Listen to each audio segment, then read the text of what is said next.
उदयपुर में फर्जी वसीयत बनाकर भाई ने सगी बहन को पिता की संपत्ति से किया वंचित। प्रेस वार्ता से दी जानकारी। आपको बता दें कि उदयपुर में मामला सामने आया है, जिसमें प्रार्थी रेणु जोशी ने बताया कि उनके पिता श्री सुंदरलाल जोशी, पिता श्री रघुनाथ जी जोशी निवासी बेदला रोड न्यू फतेहपुरा के स्वामित्व एवं आधिपत्य की संपत्ति के रूप में साइफन चौराहे पर आवासीय भूमि है, जिस पर सुख सुंदर टावर गांव देवाली की कृषि भूमि के आराजी नंबर 2107 2109 से 21,022 रकबा 1.4650 हेक्टेयर भूमि स्थित है एवं ग्राम बड़ी में आराजियात नंबर 1101, 1103, 1102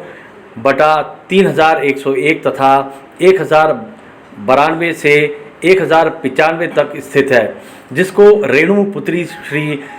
सुंदरलाल जोशी के भाई भूपेंद्र जोशी द्वारा फर्जी वसीयतनामा बनाकर हड़पने का प्रयास किया जा रहा है। स्वर्गीय सुंदरलाल जोशी का निधन दिनांक 15 सितंबर 2002 को होने के पश्चात इस फर्जी वसीयत के आधार पर उनकी भूमि पर कुछ भूमाफियाओं के प्रयास से सुख सुंदर टावर के नाम से कॉम्प्लेक्स बना लिया गया है एवं इस संपत्ति से रेणु जोशी को वंचित करने के लिए अपर जिला न्यायालय क्रम संख्या 4 में किए गए वाद में रेणु जोशी को, जो कि सुंदरलाल जोशी की तीसरी संतान है, उसे भी पक्षकार नहीं बनाया गया है और इसी प्रकार न्यायालय को भी धोखे में रखकर भूपेंद्र जोशी द्वारा अपने पिता सुंदर जोशी की संपत्ति हड़पने के उद्देश्य से 7 अन्य व्यक्तियों को विक्रय भी कर दिया है। इस प्रकरण में रेणु जोशी ने पहले से ही अन्य बहनों के द्वारा न्यायालय में चल रहे मुकदमे में ही एक पक्षकार बनने के लिए प्रार्थना पत्र प्रस्तुत किया है। रेणु जोशी ने बताया कि तीसरी संतान होने पर पिता की संपत्ति में उसका विधिक अधिकार निहित है, इसलिए कोई भी उसके पिता की संपत्ति का खरीद फरोख्त ना करे और अगर करता है तो वह स्वयं ही जोखिम पर करे। प्रॉपर्टी का विवाद है, क्या फर्जीवाड़ा सामने वाली पार्टी द्वारा? सर, एक 2021 में कोर्ट में एक दावा लगा,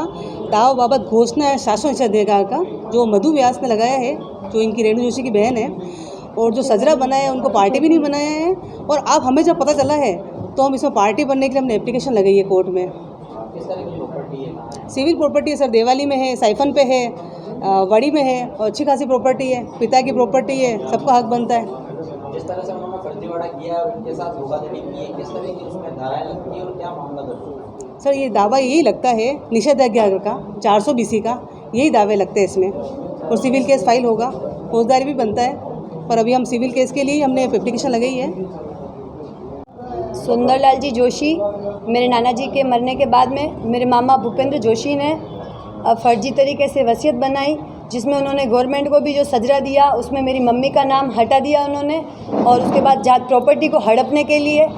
मेरी मासियों ने वापस मेरे मामा के ऊपर दावा किया, उन्होंने भी एक गवर्नमेंट को सजरा दिया जिसमें भी मेरी मम्मी का कहीं कोई नाम नहीं है। तो सिर्फ पैसों के लिए मेरी माँ के वजूद को उन्होंने ख़त्म कर दिया है। तो ये लड़ाई पैसों की नहीं होके और मान सम्मान की ज़्यादा रही है, क्योंकि इस तरह से आप गवर्नमेंट को और सब लोगों को आप गुमराह करके अगर ऐसे फर्जी वसीयत करके और एक बहन को, सगी बहन को अगर आप बहिष्कृत करते हो तो ये कहीं न कहीं आत्मसम्मान को ख़त्म करने वाली बात है। इसलिए हमें सोशल मीडिया पे और प्रिंट मीडिया पे आके कहना पड़ रहा है, क्योंकि मेरी मासियों ने भी यहाँ पे आके और प्रेस कॉन्फ्रेंस की थी तो उन्होंने भी प्रिंट मीडिया को और गवर्नमेंट को सबको झूठ बोला उन्होंने कि उनकी एक सगी बहन नहीं है। इसलिए हम सबको आज प्रेस के माध्यम से ये बात कहनी पड़ रही है कि मेरी माँ के वजूद को ख़त्म करने का किसी को अधिकार नहीं है। किस तरह की प्रॉपर्टी है, कहाँ पर है और कहाँ हिस्सा, कितना आपका कितना हिस्सा बन रहा है? मेरे मामा की प्रॉपर्टी, नाना जी की जो प्रॉपर्टी है वो यहाँ पे साइफन चौराहे पे है, उसके बाद में वड़ी हॉस्पिटल है, वहाँ पे भी एक बाड़ी है हमारे नाना जी की, तो ये प्रॉपर्टी है मेरे नाना जी की। आपका कितना हिस्सा बताओ?